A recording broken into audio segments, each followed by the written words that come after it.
Laan. Kapag ang mga araw ay makakaya mo ng tahakin, kapag hindi na nag-aalangan sa mga naisin, kapag handa ka na sa kahihinatnan ng iyong gagawin, pipili siya ng para sa iyo.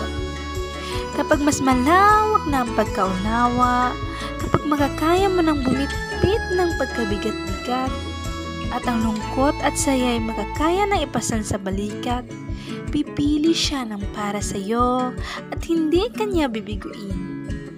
Kapag marunong ka na makiusap, kapag katangian ay pinaglalambing na mahanap, kapag nagtsatsaga ka pa't nagtatapat, pipili siya ng para sa iyo, yung taong pinagpapanat at hinahangad mo.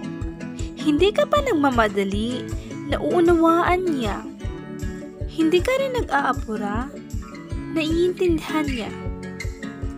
Hihintayin kang lumapit hanggang sa maging handa ka, at dooy liligaya kang ganap. Pipili siya ng para sa iyo at ihahandang laan para sa mga bagay na hinihiling mo.